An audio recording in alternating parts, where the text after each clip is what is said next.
Hello, everybody, and welcome to Sparring Partners.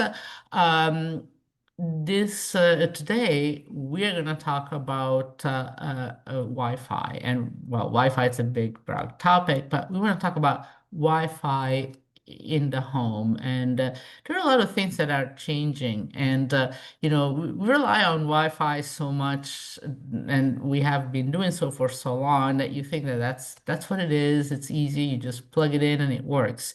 But there is more than that.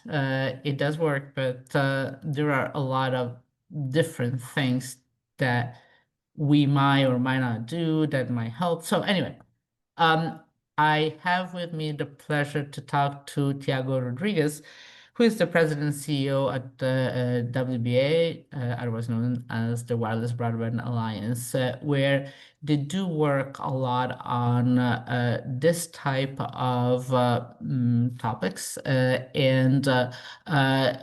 What is special about the WBA is that they work both with the Wi-Fi ecosystem and the cellular ecosystem, and they put them together, which is particularly interesting because the two actually are different technologies, but they do work. They need to, and they do work together.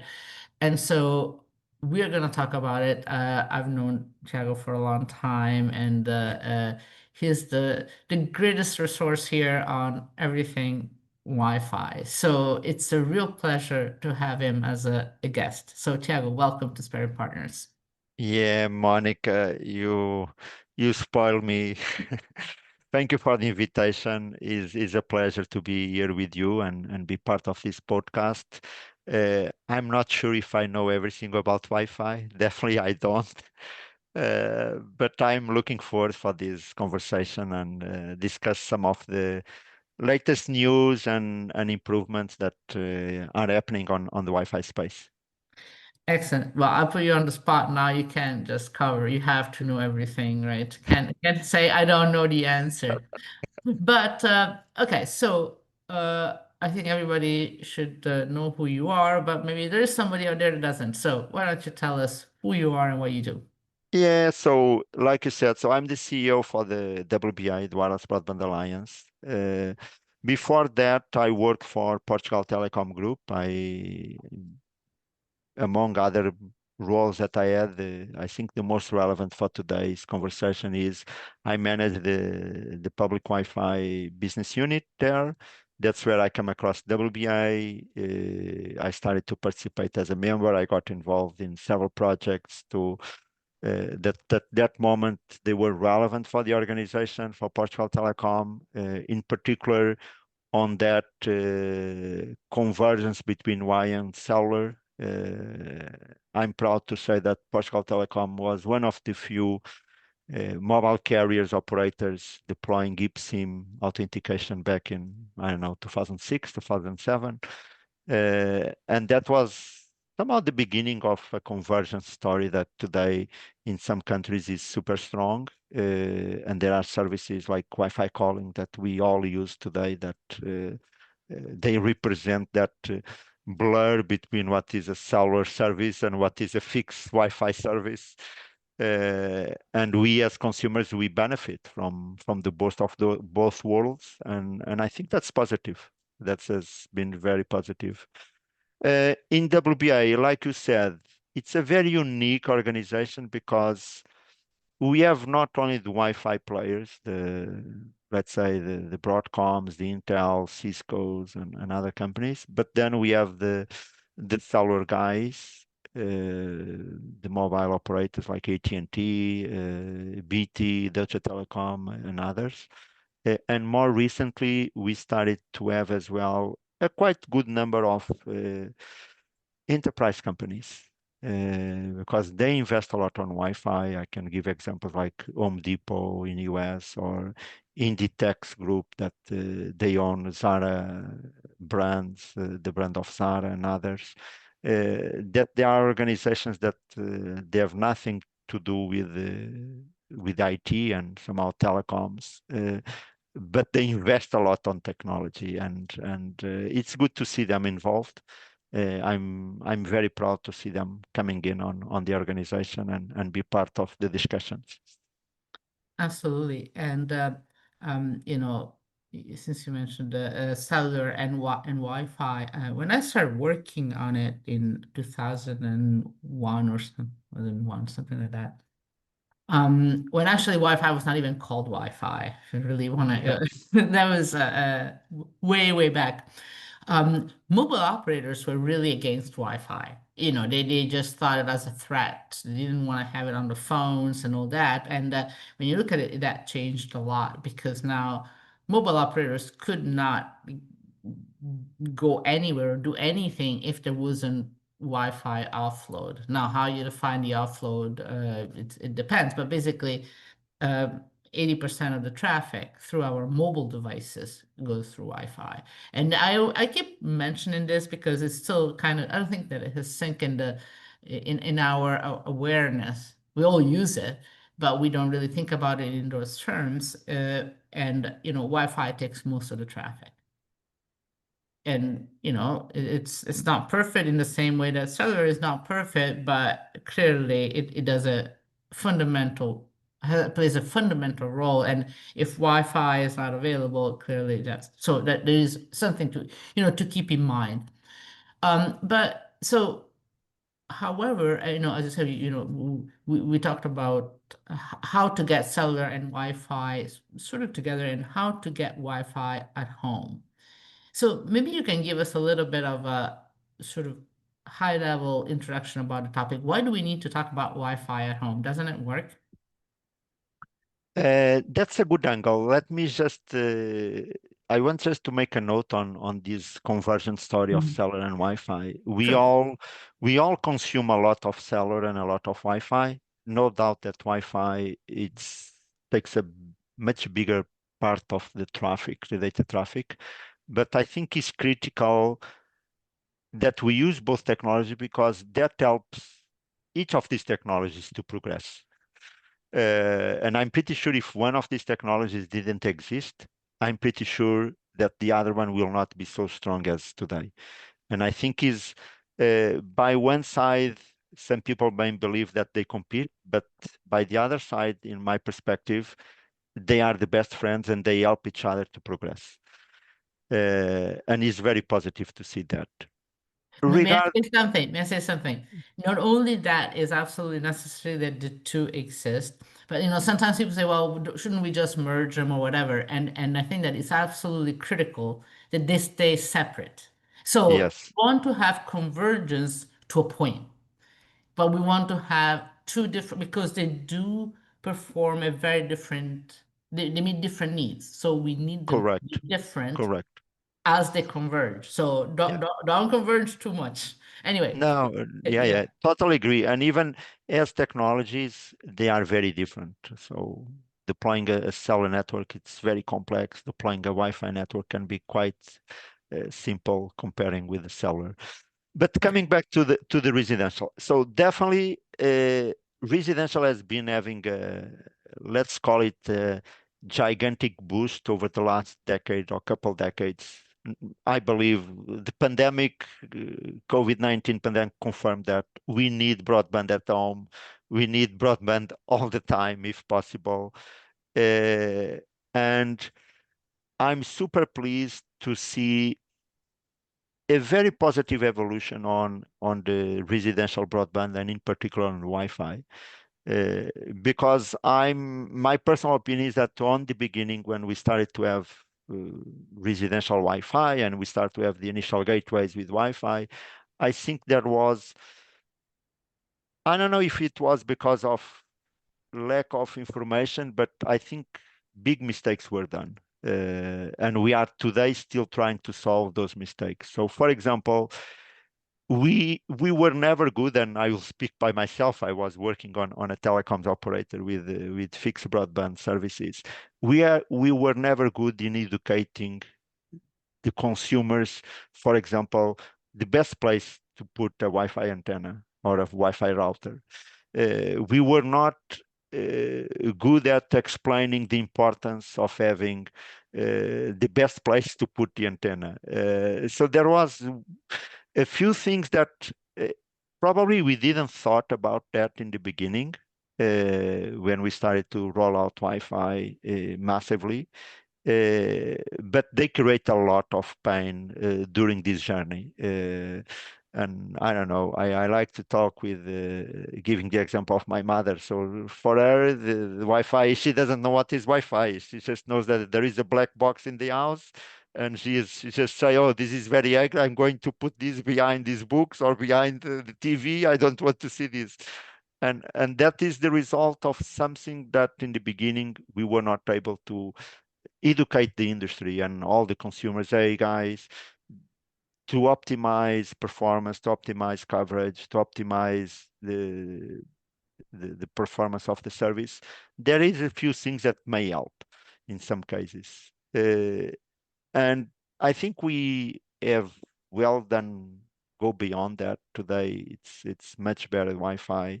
New technologies like mesh networks and easy mesh for the houses has changed drastically the problems of coverage and the repeaters that was as well a trend in some moment. So I think people is today much more informed on the importance of have the broadband at home, and that is super pleased. The two other areas that maybe we can discuss is about as well security and quality of experience, quality of service, because they are super important as well. Yeah, and and I guess that all the three topics, the sort of functionality at home where you put the antenna and how you manage your home Wi-Fi, security, and what was the third one? Quality of The quality of service. service. These are all areas where you occasionally, actually not that occasionally, you often hear people complaining about Wi-Fi. It's not secure. You can do this, you can do that. It doesn't work. And the way I think about it is just the lock at the home. So you can do auto lock, which is like cellular. You know, it's automatically provisioned in that you don't choose anything. It's auto lock. You close it and it locks. Wi-Fi is different. You choose whether to lock or not. So it can be secure, it can be good, but you know, if you put the antenna in the wrong place, if you don't secure it, well, then yes, it is not secure and it doesn't work very well, but that's your choice. So, you know, and then if you complain because you made whatever choices you made, well, that's your problem. It's not a problem with the technology. Yeah, I And totally granted agree. that, and granted that there are always situations in which Wi-Fi doesn't work very well and cellular doesn't work very well, but it's not a technology issue, is whatever the thing is. And with Yeah, Wi-Fi, you have a choice. And I guess that sort of goes back to what you were saying, is that it's important to educate the industry and the users actually, because they have a choice. So they shouldn't assume that Wi-Fi is secure unless they make sure without having to do so much. So the question is that how to do it in a way that it's easy. So it's easy to know where to put the antenna, because I tried to explain it to my mom too, where to put it and whatever. But when you get in, you don't want to start talking about, why is it the signal doesn't go through big bodies of water or walls? yeah, Because they yeah, don't even understand that there is such a thing. yeah. So uh, how do we deal with that? Yeah, I spot on and regarding the security, I always do the comparison as well, not with the lock of your door, but with the alarm of your car. If to Right. activate the alarm is too complex, no one is going to activate it.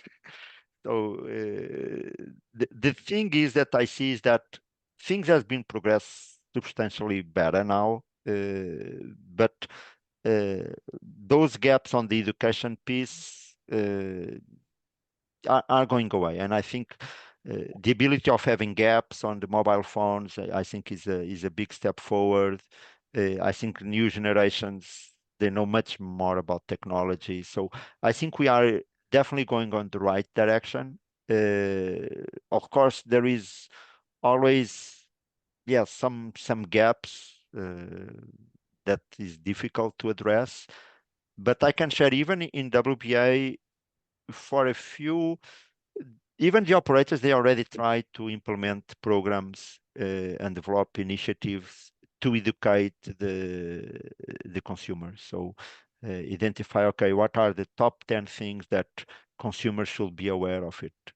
And like you said, not about exactly what is the technology behind the propagation of the radio signal of Wi-Fi and all that, but things very common sense that anyone that even if doesn't have any type of technology background, they can understand. So like you said, don't put your Wi-Fi antenna behind, I don't know, a pile of books, or don't put it inside the closet or whatever, because that happens many times, and I think we are well over that.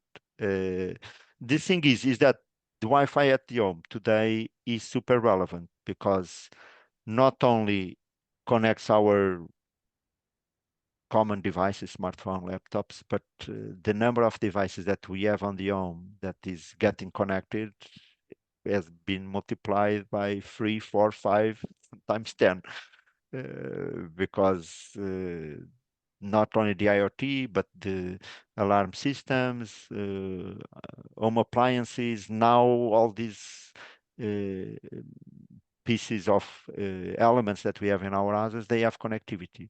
And that becomes and puts a lot of pressure on the residential network, on the capacity of Wi-Fi to cover with a good signal all the space in our houses, but as well guarantee that there is a good latency, there is a good speed that can address all those different use cases and devices that are connected. Yeah, and sometimes people don't even know that it's Wi-Fi being used. You just, well, you sort of know, but because you use the app to connect and whatever. So it might kind of get lost in the translation that you just like, oh, it's Wi-Fi. Because when you look at the router, you see all the devices you have. You're like, oh my God, what is this? What is that? You have a huge number of them. But in the one thing is, you mentioned the service provider is taking a more active role. So it used to be that, you get broadband to your home, and then you go and buy your access point, plug it in, and you're good. Now it doesn't happen all that often. You just get the router comes with the service. And it's not because it used to be that you just have to pay rent for it. And so you say, I don't want to do it. But now the fact that the router is connected, it allows the service provider to know if you have a problem, is it a Wi-Fi problem, is it a broadband problem? They can solve it remotely. That I think it's a huge benefit because you don't need to necessarily explain or educate too much that you can do it in addition, but if the service provider knows what the problem is, Yeah. so there is a lot of things that you can do remotely. Or if you look at things like what Helium is doing, that you just have much more control of the network, even if you do not own or manage the network. So it's not just the enterprise manages the network, so they know everything. Even at home, somebody can take care of it if you so you don't need to be IT expert. Yeah. So No, that's fundamental, and one of the coming back to the easy mesh type of solutions that are a good example of, uh, in my mind, a very successful story. So you need more coverage, you just buy whatever those pods, or you go to your service provider and you get the pods. And if you need two, is two. If you need four, is four. Whatever pods you need, you just augment your capacity in a very simple way without much type of configurations that any consumer can do it. And that for me is the way to go for the future. Because in my mind, if there is too many configurations, too many uh, requirements to be proceed or steps is very complicated. So the consumers will step away from doing it. We all are going for a easy type of society. We want everything very easy to us as consumers. yeah, and well, it sort of makes sense. The longer it takes, especially if you have a lot of devices. If you remember the first Wi-Fi device in your home, it was probably a nightmare. Let's just Oh say yeah, yeah, it just take hours, and occasionally it still takes longer than it should, but at the beginning, you really couldn't do it unless you were really motivated. You just say, well, whatever. And so how do you see it like going for different countries in different markets? Because there seems like not every country is doing the same, moving at the same pace or the same way. Yeah, that's true. And I can say that uh, starting with the more developing countries. So in Europe, majority of the Western countries in Europe, I think we are lucky because there are a lot of small countries that they are very easy to roll out a fiber strategy. And we see in Europe rollouts that have big amounts of more than 50% of population, 60, 70% of the population already with fiber coverage. And that has been phenomenal. I think that's being super positive. And for that, those operators, Wi-Fi plays a critical role because you don't do a national high penetration of fiber to the home, and then you don't have a strong Wi-Fi strategy. You need to bring them, both of them together. Then we have Canada, US, or North America. It's much more complex because they are very big countries.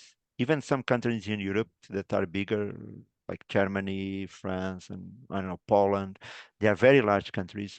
It's much more complex to deploy a fiber, large fiber coverage because of the investment that is required. And the prices then that reflects as well on the prices that can be performed by the service providers. Um, and that's a concern.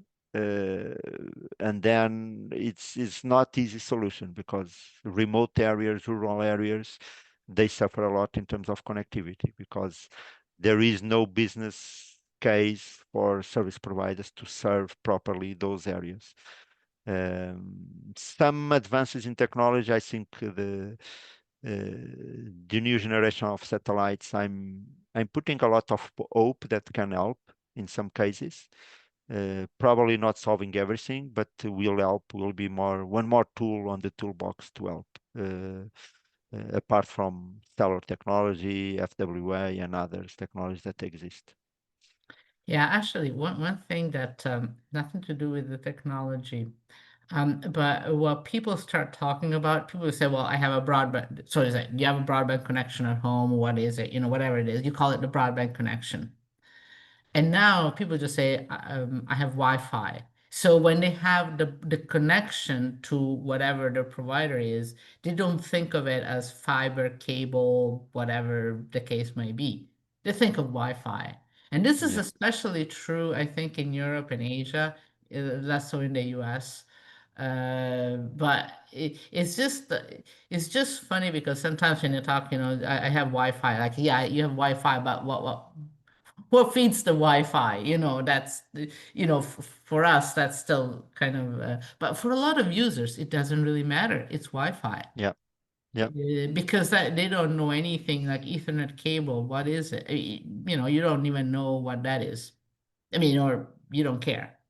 Mm, Yeah, is how can I say is the face to the consumer. So I yeah. connect to the Wi-Fi. I don't connect to. They don't think about the fiber or the No. bandwidth, the backhaul link that they have, because what they see every day when they wake up, look to the phone or connect on the laptop is the Wi-Fi. Yeah. And in fact, if they use Wi-Fi calling, they probably don't even know that. It's just a Yeah, call. yeah, So I think that this is like, um, we work on the technology part, so we know all the different pieces, but from the consumer point of view, am I connected or not? Can I do what I need to do? yeah, It doesn't really matter, the so much the details. Now, why don't we talk a little bit about the other two topics that you pointed out at the beginning, which is security and quality of experience. Because even if you put the router in the right place, yeah, well, we still have the issue of security and quality of experience. yeah. I will start on I can start with the security, and I put it in a way that not related particularly with Wi-Fi, but we are in a period of time where we all have a ton of services. We have passwords for everything. But there is always a sense of this is unique to me and is only mine, and we don't share that. We don't share the PIN code of our, I don't know, bank card with other people. I don't share whatever my Netflix password unless it's my wife. We don't share those type of things. But it's funny that on the Wi-Fi we share the code to access my local network with everyone that goes to my house. I never thought about it, but you're actually absolutely right. So I think and I'm guilty on this, and I'm talking against myself. It's an area that we need to improve because when we look to the world in all areas of the world and all the economic areas that we think, we are going on a trend that we have unique things that ourselves. And on on this area of Wi-Fi, we still stay on something for the last 20 years that we need to evolve and solve it. So for me, security starts with we should have a very separate, a good separation between what is my local network and what are guests. And even on the local network, being able even to separate between either users or profiles or identities inside my home. Because Yeah. the needs that I have are different from my daughters or from my wife or someone else that comes to my visiting me. That is one angle. The other angle is more the collaboration with the service providers and the providers of the connectivity for the cybersecurity topics that we live now in a world that is completely crazy. The amount of cyber risks that we all feel either on the email or websites or information that we are getting exposed. There is no easy solution. Uh, Definitely, I'm not an expert on that, but I see these two big blocks of security threats. So one is how to evolve my local network, make it more secure. Anyone that is coming to my house, my network must be secure. And then all the information that I expose, uh, looking to having everything in my house connected, expose as well all the risks that anyone connect anything in my house. And those are two realities that we, the industry, need to join forces and work together. And that's why organizations like WBA and many others in the world exist, yeah, to bring these different players together to try to solve these issues. Yeah, and if I may add something there, I mean, I think that like on every router you can have guest accounts, and so that the functionality, the technology is there. There's no problem. The issue is that it's and I'm guilty about that, is that do you have all the guest accounts and all that stuff? It's just like, okay, here is the password, just go with it. And I Yeah, think that, until you have an issue, you just keep doing it, and then and that's something that is not just Wi-Fi or connectivity. People worry about security, but they're not all that willing to spend time to protect themselves. So, until they see a problem, yeah, sometimes. And so, again, I think that as an industry, we should try to educate people more. But that's, that's the kind of thing that it's what you guys are good at, but it does still require effort. It's not a yeah, trivial thing. yeah. It's not trivial, and it's easy to talk about these topics, but very difficult to solve them. Yeah, And you are right. Is a mix of education, but as well create probably new tools that make easier that share of the network. Yeah. I just yeah. believe sharing passwords with everyone that comes to my house. I don't know if you have kids and the kids are studying, and if they have different working groups coming to the home to do the homework, it can become very complex. And you have 100 or 200 people with your password of your Wi-Fi. Yeah, no, absolutely. And then, people just send it and whatever. And, anyway, what about quality of experience? Quality of experience is, I will share with you, Monica, is a super hot topic in the Alliance right now. Not only for the residential environment, but even on the enterprise and even public Wi-Fi locations. Uh, because I think the consumers have never been so concerned about always being connected and having always a good connection. And that has raised a lot of interest on the operators, the network providers to be able to deliver that. And that's why that is so important, having a strong backhaul platform, ideally fiber or similar technologies, having a good Wi-Fi standard. So that's why we have seen Wi-Fi standards moving really fast with Wi-Fi 6, 6E, Wi-Fi 7, more spectrum. Uh, those are all key elements to provide a better quality of service and quality of experience. Uh, and there is a significant amount of new providers of QoS services, especially for the residential broadband. So the amount of tools and platforms, including enabling AI to optimize everything in the home, it's super relevant because all the trends that we have, it says that the amount of traffic coming from the home will continue to grow exponentially. The type of innovation of services will continue to grow. So the demand for that QoS will be super high in the future. And when I say quality of services, is basically, in my mind, not only the speed and the latency and all that, but being able to use whatever application that I want to use at that time properly. So no one wants to, I know, being on a conference call and suddenly you are not able to showcase video or something else. Yeah, and absolutely. And well, the thing is that there's so much going on at the same time that, like now we are recording this, we want this to have priority over everything else. If you have cameras in your home, well, you don't care Yeah, about that. We want to yeah, have this one to be good. So there is a question of how to structure it, how to manage it, and how to do it. So anyway, we covered a lot of stuff, so we have to go now, but maybe we should continue because this is really, I think it's really important because we always, again, as I said at the beginning, we always assume, well, Wi-Fi works and whatever, what do we need to do? There's nothing new.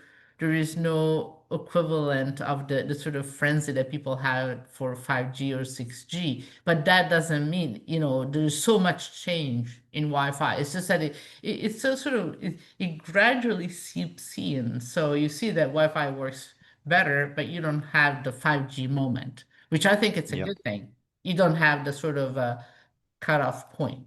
It's just yeah, continuous improvement. So some people might just not notice it as much, but it's there. yes, yes. So anyway, well, Tiago, thank you so much. It was great to hear, your sort of candid look at all those issues. So that's perfect. So it was great talking. Yeah, a pleasure, Monica. Thank you for inviting me and for this opportunity. It was a great conversation. Thank you. Absolutely, and thank you all for listening in. And do subscribe to the feed and tell people about it if you like.